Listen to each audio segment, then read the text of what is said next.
नमन करते हुए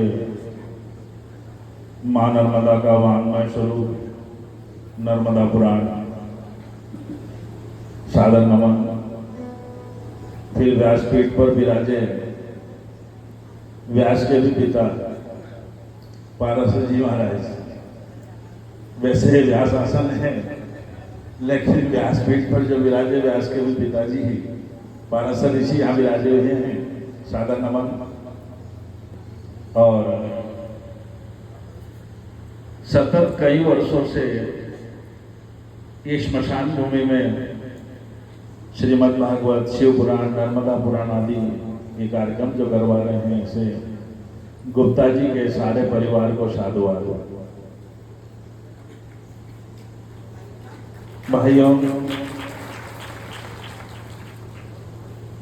हम जो मां नर्मदा की परिक्रमा कर रहे हैं नर्मदा पुराण के माध्यम से, वैसे अभी कपिला संगम तक हमारी यात्रा पहुंची है। नर्मदा पुराण में ऐसा आया है, जो परिक्रमा न कर सके एक स्थान पर बैठकर यदि नर्मदा पुराण के तीर्थों का वर्णन यदि श्रवण करता है तो पूर्ण परिक्रमा का फल वो एक जगह बैठकर प्राप्त कर लेता है। आज पुराण के माध्यम से हम परिक्रमा जो कर रहे हैं, वैसे तो नर्मदा पुराण में परिक्रमा के कई प्रकार बताए हैं। एक परिक्रमा जो पूर्ण परिक्रमा पैदल पैदल करते हैं, दूसरी परिक्रमा हनुमत परिक्रमा होती है। इस घाट से उस घाट पर कूद जाना, उस घाट से इस घाट पर आ जाना, यह हनुमत परिक्रमा है। तीसरी गणेश परिक्रमा है। गणेश जी को जब पृथ्वी की परिक्रमा करनी थी, वाहन तो चूहा था, चूहे पर बैठकर क्या सबसे पहले आ सकते थे, लेकिन गणेश जो है बुद्धि के दाता हैं, ज्ञान का स्वरूप हैं। उन्होंने माता पिता को बिठाया और सबसे पहले परिक्रमा करके आ गए और सबसे आगे उन्हीं का पूजन हुआ। तो दूसरी परिक्रमा जो है गणेश परिक्रमा, यानी एक जगह नर्मदा जी के जल को शीशी में भरकर रख लो और प्रतिदिन उसकी परिक्रमा करो। ये गणेश परिक्रमा घर बैठे भी हो जाती है। और प्रमाण धारूखेड़ी में मणिशंकर की शास्त्री, शायद अब तो वैकुंठवासी हो गए हैं, उन्होंने बड़केश्वर में बट वृक्ष के पास बैठकर तुलसी, बट वृक्ष और नर्मदा जल रख करके 1 वर्ष तक परिक्रमा की थी। ये गणेश परिक्रमा थी, क्योंकि शरीर उस लायक नहीं था जो पैदल परिक्रमा कर सके। दूसरी एक परिक्रमा हम खड़े होकर हाथ घुमाकर करते हैं, पंडित जी लोग मंत्र बोलते हैं, यानी गानी जब पानी, ये भी एक परिक्रमा का प्रकार है।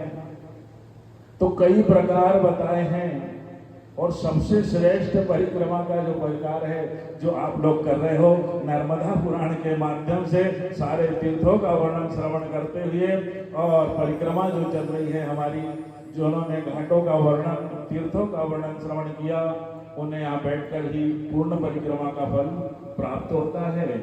और नर्मदा कहती है कि मेरे तीर्थों का वर्णन जब श्रवण करने की इच्छा मन में आती है, मैं कथा में जाऊंगा, नर्मदा पुराण सुनूंगा, ऐसा भाव यदि हृदय में आ जाता है, उसी समय मां नर्मदा हमारे हृदय में प्रवेश कर जाती है, मां नर्मदा हमारे हृदय में उपस्थित हो जाती है।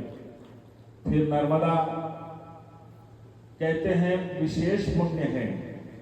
त्रिभी सारस्वतम पुण्यम सप्ताहेन दुयामनम सद्य पुनातु गांगेयम नर्मदा देवी दर्शनम।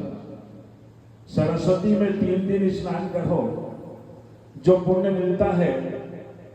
और सप्ताहेन दुयामनम, यमुना में 1 सप्ताह स्नान करने का जो फल है वह सद्य पुनातु गांगेयम, गंगा में गोता मात्र लगाने से जो पुण्य मिलता है, वो सारा पुण्य नर्मदा देवी दर्शनम, केवल नर्मदा के दर्शन मात्र से प्राप्त हो जाता है। और फिर नर्मदा बड़केश्वर में कम पुण्य है, ओंकारेश्वर में ज्यादा है, ऐसा भी ना समझें। गंगा कनखले पुण्या कुरुक्षेत्र सरस्वती। गंगा सर्वत्र बराबर पुण्यदायी नहीं है। वैसे गंगा तो पुण्यदायी है, लेकिन सर्वत्र बराबर पुण्य नहीं है। गंगा कनखले पुण्या, गंगा में यदि कनखल में जाकर स्नान करोगे तो ज्यादा पुण्य मिलेगा। गंगा कनखले पुण्या कुरुक्षेत्र सरस्वती, और सरस्वती में स्नान करना है तो कुरुक्षेत्र जाओ, ज्यादा पुण्य मिलेगा। लेकिन नर्मदा के लिए लिखा गंगा कनखले पुण्या कुरुक्षेत्र सरस्वती ग्रामे व अरण्य च पुण्याम सर्वत्र नर्मदा। नर्मदा जी का पुण्य सभी जगह बराबर है।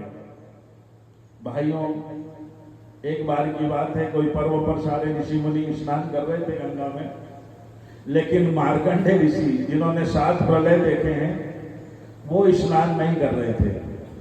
तो नर्मदा प्रकट होकर पूछती है, सर्वे मंजति मुनय त्वं कथम नहीं मंजसी।